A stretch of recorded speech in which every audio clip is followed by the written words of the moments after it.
नमस्कार my dear students, मैं हूं आपकी career counsellor doctor Anupama Maheshwari, career counsellors India से। माय डियर स्टूडेंट्स, नमस्कार। नमस्कार, मैं करियर काउंसलर्स इंडिया में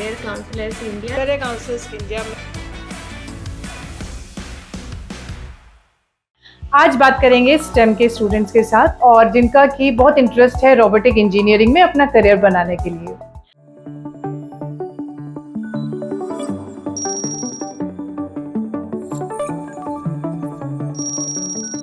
रोबोटिक इंजीनियरिंग नाम ही बहुत फैसिनेटिंग नहीं है, एक्चुअली फील्ड भी बहुत फैसिनेटिंग है और इंडिया जिस हिसाब से डेवलप कर रहा है तो ये इस पर्टिकुलर करियर की बहुत डिमांड भी है। बट हर व्यक्ति, हर स्टूडेंट ये करे ये ज़रूरी नहीं है। जिसको कि रोबोटिक इंजीनियरिंग में एक्चुअली इंटरेस्ट है और क्या क्या फैक्टर्स है जो हम आगे हमारे प्रेजेंटेशन में बात करते जाएंगे। सबसे पहले बात करती हूँ कि रोबोटिक इंजीनियरिंग होता क्या है। रोबोट आपने नाम सुना है, एवरीडे आप कहीं ना कहीं देखते हैं कि रोबोट आपकी मदद कर रहे हैं। तो इंसानों की मदद करने के लिए रोबोट का आविष्कार हुआ और हमारे को हेल्प करने के लिए बहुत तरीके से रोबोट्स बनाए गए। आर्टिफिशियल इंटेलिजेंसेस का यूज़ करके कुछ ऐसा भी सोचा गया कि रोबोट्स ह्यूमन बींग्स की जगह ले लें या ह्यूमन बींग्स की तरह सोचना शुरू करें। ह्यूमन बींग्स की जगह ले लें ये तो पॉसिबल नहीं है क्योंकि हमारे जैसा ब्रेन किसी के पास नहीं है। और लेकिन हाँ, डेफिनेटली कहीं ना कहीं ये थ्रेट आ जाता है माइंड में कि जैसा हम मूवीज़ में देखा करते हैं कुछ कि रोबोट्स ने पूरी दुनिया के ऊपर विजय हासिल कर ली, तो कहीं ऐसा हमारे साथ ना हो जाए। इसलिए रोबोट्स हमारे अधीन रहे, हम रोबोट्स के अधीन ना रहें, ये सोचते हुए ही हमें रोबोट्स का आविष्कार करते जाना है या उनको मॉडिफाई करते जाना है। तो रोबोट्स का इस्तेमाल पर्सनल से प्रोफेशनल लाइफ में हर जगह है। पर्सनल लाइफ में हम एलेक्सा को बहुत अच्छे से जानते हैं जो हमारी बहुत सारी मदद करती है। प्रोफेशनल लाइफ में भी हमारे पास इतने अच्छे सॉफ्टवेयर्स अब बन गए हैं जो हमारे प्रोफेशनल लेवल पर ऑफिस का हमारा काम ऑटोमेटेड रूप से बहुत अच्छे से हमारे लिए कर देते हैं। सेक्टर्स कोई भी ऐसा नहीं है जो कि रोबोट के प्रेजेंस से अछूता रहा हो। तो वो स्टूडेंट्स जो कि इस एरिया में इंटरेस्ट रखते हैं डेफिनेटली अपना करियर रोबोटिक फील्ड के लिए सोच सकते हैं। और इंडिया में हमारे बहुत डेवलपमेंट होता जा रहा है रोबोटिक इंजीनियरिंग के लिए। तो बहुत डिमांड इंडिया में तो है ही और अब्रॉड में भी है, बट डेफिनेटली इंडिया के लिए हमें और रोबोटिक इंजीनियर्स अच्छे चाहिए।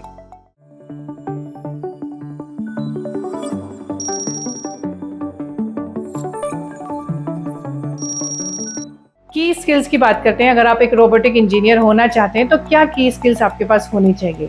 सबसे पहले तो आपको जो कंप्यूटर प्रोग्रामिंग है उसकी अच्छी समझ और सबसे पहले उसमें इंटरेस्ट होना चाहिए। जैसे बहुत सारी लैंग्वेजेस हैं, C++, जावा, ये सब अगर आप कंप्यूटर से रिलेटेड प्रोग्राम से रिलेटेड लैंग्वेजेस में इंटरेस्ट रखते हैं तो हो सकता है रोबोटिक आपकी अपनी एक फील्ड हो। सेकेंड जो स्किल हमारे पास स्ट्रांग होनी चाहिए रोबोटिक्स के लिए वो है मैथमेटिक्स एंड एल्गोरिथम और ज्योमेट्री की समझ रोबोट्स बनाने में बहुत ज़्यादा लगती है। और मैथमेटिक न्यूमेरिकल एप्टीट्यूड आपका बहुत स्ट्रांग होना चाहिए अगर आप रोबोटिक में जाना चाहते हैं। तो एवरेज अगर आप न्यूमेरिकल एप्टीट्यूड रखते हैं या ज्योमेट्री आपको बहुत पसंद नहीं है तो प्लीज़ इस फील्ड के बारे में मत सोचिएगा। लेकिन अगर ये स्ट्रांग है तो डेफिनेटली ये फील्ड आपकी हो सकती है। Problem solving definitely yes, because अचानक से कोई भी ऐसी प्रॉब्लम आ जाती है जिसका सॉल्यूशन आपको तुरंत फाइंड आउट करना होता है। ये प्रॉब्लम टेक्निकल भी हो सकती है, ये प्रॉब्लम आपकी टीम में भी हो सकती है, तो इंटरपर्सनल भी हो सकती है, इंट्रापर्सनल भी हो सकती है, विद इन द सिस्टम्स भी हो सकती है। तो प्रॉब्लम सॉल्विंग स्किल्स अगर आपकी स्ट्रांग है, आपकी एनालिटिकल पावर बहुत स्ट्रांग है तो ये फील्ड आपकी हो सकती है। Communication, written and spoken both, because आपको जब आप प्रोग्राम डिज़ाइन कर रहे होते हैं, सॉफ्टवेयर डिज़ाइन कर रहे होते हैं तो जहाँ जो आपको उसमें डेटाज देने होते हैं वो थ्रू एक कम्युनिकेट करना होता है इस मशीन के साथ, वो भी किसी लैंग्वेज में करना होता है। तो वो लैंग्वेज की समझ आपको होनी चाहिए जो कंप्यूटर लैंग्वेज है। साथ में जब आपकी टीम के साथ आप बात करेंगे तो भी आपकी कम्युनिकेशन एंड कमांडिंग स्किल्स बहुत अच्छी होनी चाहिए जिससे कि आप वो मैसेज उन्हें कन्वे करना जो आप मैसेज अपनी टीम को कन्वे करना चाह रहे हैं वो प्रॉपरली उन पर कन्वे हो जाए।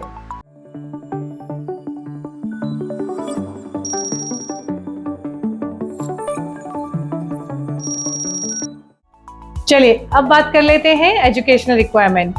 तो जैसे हमने बात करी ये स्टेम की फील्ड है तो डेफिनेटली आपको 10th के बाद 11th-12th में फिजिक्स एंड मैथमेटिक्स का होना ज़रूरी है। और इंडिया में अभी हमारे पास PCM वाला वो ऑप्शन रहता है क्योंकि केमिस्ट्री हम एक्सक्लूड नहीं कर पाते हैं। तो यानी PCM का ऑप्शन रखते हुए हम इस फील्ड में आगे जाते हैं। और आपको ग्रेजुएशन में इंजीनियरिंग करनी रहेगी, चाहे आप इलेक्ट्रॉनिक्स में करें, चाहे आप मैकेनिकल इंजीनियरिंग में करें, चाहे आप कंप्यूटर साइंसेज में करें। तो आप तीनों फील्ड में इंजीनियरिंग करने के बाद, किसी भी एरिया से इंजीनियरिंग करने के बाद आप इसमें मास्टर्स करेंगे। मास्टर्स में आप स्पेशलाइजेशन ले सकते हैं आर्टिफिशियल इंटेलिजेंसेस में, रोबोटिक इंजीनियरिंग्स में, और साथ में मैकाट्रॉनिक्स करके फील्ड है जिसमें कि आप स्पेशलाइजेशन लेकर रोबोटिक इंजीनियरिंग की फील्ड की तरफ आगे बढ़ सकते हैं।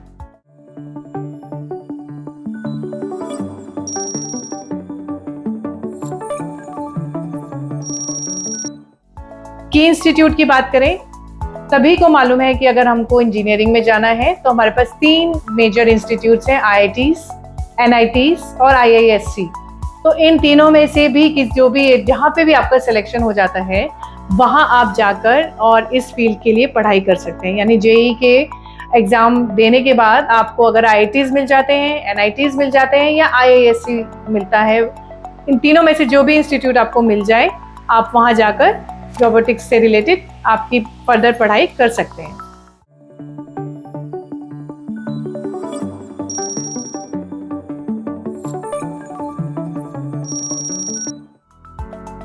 अब बात करते हैं कौन से एंट्रेंस एग्जाम्स आप लोगों को देने पड़ेंगे। तो जब हम इंजीनियरिंग की पढ़ाई करना चाहते हैं तो हमारे जो इंजीनियरिंग के एग्जाम्स हैं वो हम सबको पता है, that is JEE exam, joint engineering entrance exam. So joint engineering entrance exam 2 phases में होता है, मेंस और एडवांस। मेंस के बाद आपके लिए NITs ओपन हो जाते हैं, और अगर आप IITs में जाना चाहते हैं, IISc में जाना चाहते हैं, तो आपको एडवांस का भी एग्जाम क्लियर करना रहता है।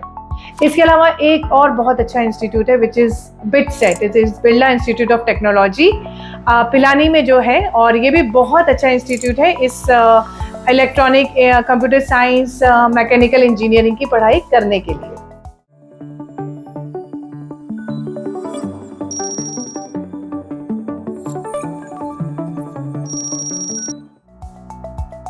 अब ये तो बात हो गई कि हमें इस फील्ड में जाना कैसे है, लेकिन इस फील्ड में जाकर हम क्या क्या काम कर सकते हैं इसके लिए अब बातचीत करते हैं। तो करियर अपॉर्चुनिटीज अगर हम रोबोटिक इंजीनियरिंग में देखते हैं तो बहुत सारी हैं। Let us start. आप एज ए रोबोटिक इंजीनियर कर ही सकते हैं, जिसमें कि आप कुछ भी डिज़ाइन करें, रोबोट्स को बनाएं, और बहुत सारी एप्लीकेशन किसी भी इंडस्ट्री में कैसे लगती है वो बात समझते हुए, यानी अगर डिफेंस के लिए आप रोबोट तैयार कर रहे हैं तो आपको समझना पड़ेगा कि रोबोट्स, डिफेंस में रोबोट्स की क्या ज़रूरत है। हेल्थ केयर के लिए अगर आप कोई चीज़ रोबोट बनाना चाहते हैं तो वहाँ के लिए आपको समझना रहेगा कि क्या उनकी नेसेसिटी और क्या उनकी रिक्वायरमेंट्स है। तो उस चीज़ को समझ के रोबोटिक इंजीनियर पहले डिज़ाइन करते हैं और फिर उस पर्टिकुलर रोबोट को बिल्ड करते हैं। Next is automation engineering. उनका फोकस किसी भी इंडस्ट्री के प्रोसेस को ऑटोमेटेड करना है, जिससे कि उस इंडस्ट्री का जो एफिशिएंसी है और प्रोडक्टिविटी है वो इंक्रीज हो जाए। फिर कंट्रोल सिस्टम इंजीनियर, ये इम्प्लीमेंट सबसे पहले डेवलप करते हैं और फिर इम्प्लीमेंट करते हैं ऐसे कंट्रोल सिस्टम को जो कि रोबोट के द्वारा कंट्रोल किए जाते हैं। Then you can also work as an embedded system engineer. Hardware, robotic hardware को बनाने वाले ये लोग होते हैं, और इनका काम होता है कि रोबोटिक हार्डवेयर का डिज़ाइन भी करें और उनको प्रोग्राम भी करें। और कुछ है करियर ऑप्शन लाइक कि AI and machine learning engineer, artificial intelligence and machine learning. ये बड़े हैप वर्ड्स हैं और बहुत फैब में है, मतलब सब लोग इनके बारे में बात करते हैं। तो artificial intelligence and machine learning techniques robots की खुद की कैपेबिलिटीज और पोटेंशियल्स को बेटर करने के लिए तैयार की जाती। किसी भी मशीनरी को वो कैसे ऑटोमेटेड कर सकते हैं, ये काम मशीन लर्निंग करती है और आर्टिफिशियल इंटेलिजेंस उसमें हेल्प करता है। रिसर्च साइंटिस्ट की ज़रूरत तो हमें हर जगह है, क्योंकि हम अपनी परफॉर्मेंस को कैसे बेटर करें, इसीलिए रोबोट्स की फील्ड को भी बेटर करने के लिए रिसर्च होना बहुत इम्पॉर्टेंट है। तो रिसर्च करने के बाद हम ये कोशिश करते हैं कि आज जो रोबोट है वो और अगला नेक्स्ट रोबोट जो आए वो और बेटर कैसे हो, और वो बेटर कैसे ऑटोमेटेड हो जाए, वो कैसे ह्यूमनॉइड हो जाए, वो कैसे सिस्टम्स अपने इम्प्रूव करते जाएं, और कैसे हमारे ऑर्गेनाइजेशन या इंस्टीट्यूशन के सिस्टम्स के साथ इंटीग्रेट होके हमारे को बेटर परफॉर्मेंस दें और हमारे लिए बेटर तरीके से काम कर सकें। Then our robotic software developer. अब जैसे सॉफ्टवेयर और हार्डवेयर दोनों ही के लिए अलग अलग टाइप के लोग इंजीनियर्स लगते हैं। सॉफ्टवेयर बेसिकली जो कहना चाहिए कि किसी भी प्रोग्राम की एक्चुअल हार्ट बीट सॉफ्टवेयर होता है, या उनका ब्रेन जो होता है, किसी भी प्रोग्राम का जो ब्रेन है दैट इज सॉफ्टवेयर। तो सॉफ्टवेयर डेवलपर्स का काम यही रहता है कि इस प्रकार के रोबोट्स बनाए जाएं, इस प्रकार की एल्गोरिथम सेट की जाए जो कि किसी भी रोबोट को बेटर प्रोफिशिएंसी में काम करने के लिए तैयार कर सके। अब फील्ड सर्विस इंजीनियर का काम उनको रोबोट्स को इंस्टॉल करना, उनको मेंटेन करना, उनको रिपेयर करना, और जहां जैसी जरूरत है उसके हिसाब से कस्टमर्स के हिसाब से उसको कस्टमाइज करना।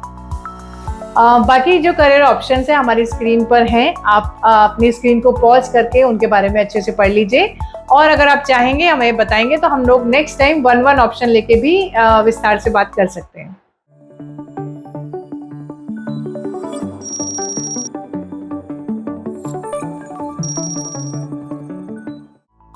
तो हर इंडस्ट्री के हिसाब से रोबोटिक इंजीनियरिंग में काम करने के भी कुछ फायदे और कुछ नुकसान हैं।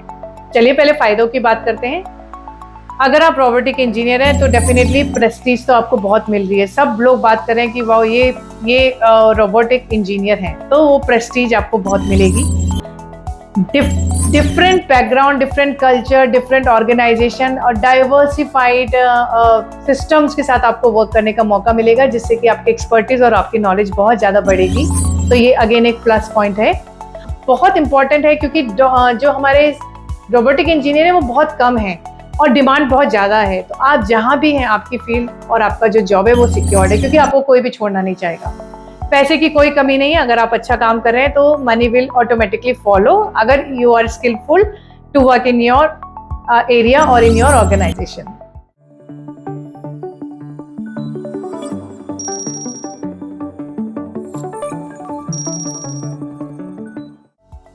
कुछ कॉन्स भी हैं, कुछ कॉन्स वैसे बहुत नहीं है और इतने ज़्यादा ऐसा नहीं है कि जिससे आपको परेशान होना पड़े, लेकिन हर छोटे शहर में एक रोबोटिक इंजीनियरिंग की ज़रूरत नहीं है। तो टायर 2, टायर 3 सिटीज़ में शायद आपको इससे रिलेटेड करियर अपॉर्चुनिटीज़ नहीं मिलेंगी। तो जियोग्राफिकल कंस्ट्रेंट है, आपको टायर 1 सिटीज़ की तरफ मूव करना पड़ेगा। दिल्ली, मुंबई, बेंगलुरु, हैदराबाद, ये कुछ ऐसे प्लेसेस हैं जहाँ जो बहुत टेक फ्रेंडली हैं। तो हो सकता है कि आपको अपने शहर से निकलकर इन शहरों की तरफ कूच करना पड़े अगर आप इस फील्ड में वर्क करना चाहते हैं तो। सेकेंडली, बहुत लंबे आवर्स हैं और बहुत सारा टाइम आपको अपने सिस्टम पर अपने जो भी आप रोबोटिक मशीनरी पे काम कर रहे हैं उसके साथ बैठकर बिताना पड़ेगा। तो अगर आप बहुत घूमना फिरना पसंद करते हैं तो हो सकता है कि आपको थोड़ा सा रिस्ट्रिक्टेड लगे। एक और कह सकते हैं कि लिमिटेशन होगी, मैं इसको लिमिटेशन तो नहीं, दो मैं इसको पॉजिटिव मानती हूँ कि आपको पूरे टाइम अपने आप को अपडेटेड एंड अपग्रेडेड रखना पड़ेगा, क्योंकि इस फील्ड में बहुत जल्दी चीज़ें चेंज हो रही हैं। यानी you need to have knowledge, बहुत सारी नॉलेज आपको हमेशा अपडेटेड रखनी पड़ेगी।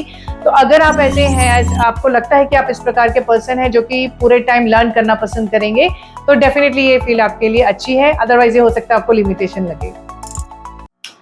तो ये बहुत सारी बातें रोबोटिक इंजीनियरिंग के बारे में आपको बहुत अच्छी बातें बताई हैं और आई एम श्योर कि आपको ये बहुत बेनिफिट देंगी।